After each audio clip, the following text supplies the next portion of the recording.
सभी श्रोताओं का रामायण की कथा में हार्दिक स्वागत, अभिनंदन। आज के इस वीडियो में आप सभी के सामने प्रस्तुत है रामायण की कथा का एक प्रसंग, हनुमान का सागर पार करना। बढ़ते हैं कहानी की तरफ। बड़े बड़े गजराजों से भरे हुए महेंद्र पर्वत के समतल प्रदेश में खड़े हुए हनुमान जी वहाँ जलाशय में स्थित हुए विशालकाय हाथी के समान जान पड़ते थे। सूर्य, इंद्र, पवन, ब्रह्मा आदि देवों को प्रणाम कर हनुमान जी ने समुद्र लंघन का दृढ़ निश्चय कर लिया और अपने शरीर को असीमित रूप से बढ़ा लिया। उस समय वे अग्नि के समान जान पड़ते थे। उन्होंने अपने साथी वानरों से कहा, हे मित्रों, जैसे श्री रामचंद्र जी का छोड़ा हुआ बाण वायु वेग से चलता है, वैसे ही तीव्र गति से मैं लंका में जाऊंगा और वहां पहुंचकर सीता जी को खोज करूंगा। यदि वहां भी उनका पता न चला तो रावण को बांधकर रामचंद्र जी के चरणों में लाकर पटक दूंगा। आप विश्वास रखें, मैं सर्वथा कृतकृत्य होकर ही सीता के साथ लौटूंगा, अन्यथा रावण सहित लंकापुर को ही उखाड़ कर लाऊंगा। इतना कहकर हनुमान आकाश में उछले और अत्यंत तीव्र गति से लंका की ओर चले। उनके उड़ते ही उनके झटके से साल आदि अनेक वृक्ष पृथ्वी से उखड़ गए और वे भी उनके साथ उड़ने लगे। फिर थोड़ी दूर तक उड़ने के पश्चात वे वृक्ष एक एक करके समुद्र में गिरने लगे। वृक्षों से पृथक होकर सागर में गिरने वाले नाना प्रकार के पुष्प ऐसे प्रतीत हो रहे थे मानो शरद ऋतु के नक्षत्र जल की लहरों के साथ अटखेलिया कर रहे हों। तीव्र गति से उड़ते हुए महाकपि पवनसुत ऐसे प्रतीत हो रहे थे जैसे कि वे महासागर एवं अनंत आकाश का आचमन करते हुए उड़े जा रहे हैं। तेज से जाजल्यमान उनके नेत्र हिमालय पर्वत पर लगे हुए दो दावानलों का भ्रम उत्पन्न करते थे। कुछ दर्शकों को ऐसा लग रहा था कि आकाश में तेजस्वी सूर्य और चंद्र दोनों एक साथ जल निधि को प्रकाशित कर रहे हों। उनका लाल कटि प्रदेश पर्वत के वक्षस्थल पर काशी और किसी गेरू के खान का भ्रम पैदा कर रहा था। हनुमान के बगल से जो तेज आंधी भारी स्वर करती हुई निकली, वह घनघोर वर्षा काल की मेघों की गर्जना सी प्रतीत होती थी। आकाश में उड़ते हुए उनके विशाल शरीर का प्रतिबिंब समुद्र पर पड़ता था तो वह उसकी लहरों के साथ मिलकर ऐसा भ्रम उत्पन्न करता था जैसे सागर के वक्ष पर कोई नौका तैरती जा रही हो।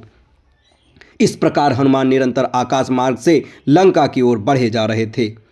हनुमान के अद्भुत बल और पराक्रम की परीक्षा करने के लिए देवता, गंधर्व, सिद्ध और महर्षियों ने नागमाता सुरसा के पास जाकर कहा, हे नागमाता, तुम जाकर वायुपुत्र हनुमान की यात्रा में विघ्न डालकर उनकी परीक्षा लो कि वे लंका में जाकर रामचंद्र का कार्य सफलतापूर्वक कर पाएंगे या नहीं।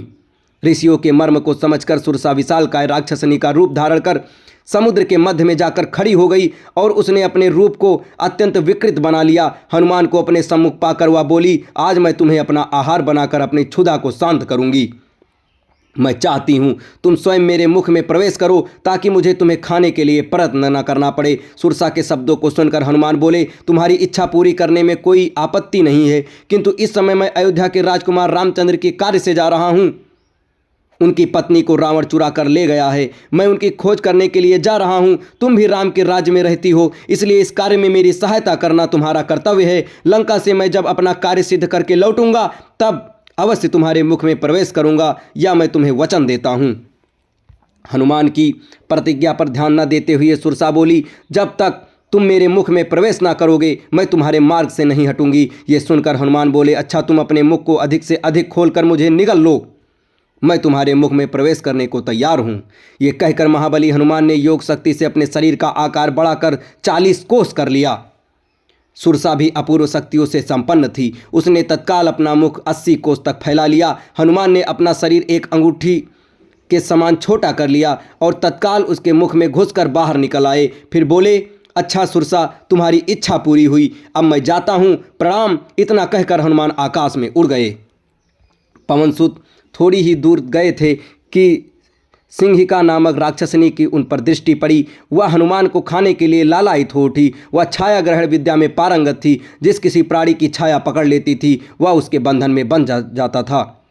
जब उसने हनुमान की छाया को पकड़ लिया तो हनुमान की गति अवरुद्ध हो गई। उन्होंने आश्चर्य से सिंहिका को और देखा। वे समझ गए कि सुग्रीव ने जिस अद्भुत छायाग्राही प्राणी की बात कही थी संभवतः यह वही है। ये सोचकर उन्होंने योग बल से अपने शरीर का विस्तार मेघ के समान अत्यंत विशाल कर लिया। सिंहिका ने भी अपना मुख तत्काल आकाश से पाताल तक फैला लिया और गरजती हुई उनकी ओर दौड़ी। ये देखकर हनुमान भी अत्यंत लघु रूप धारण करके उनके मुख में जा गिरे और अपने तीक्ष्ण नाखूनों से उसके मर्म स्थलों को फाड़ डाला। इसके पश्चात बड़ी फुर्ती से बाहर निकलकर आकाश की ओर उड़ चले। राक्षसनी छत विछत होकर समुद्र में गिर पड़ी और मर गई। अब इसके आगे की कहानी आपको अगले वीडियो में बताई जाएगी। तब तक हमारे साथ बने रहें। धन्यवाद।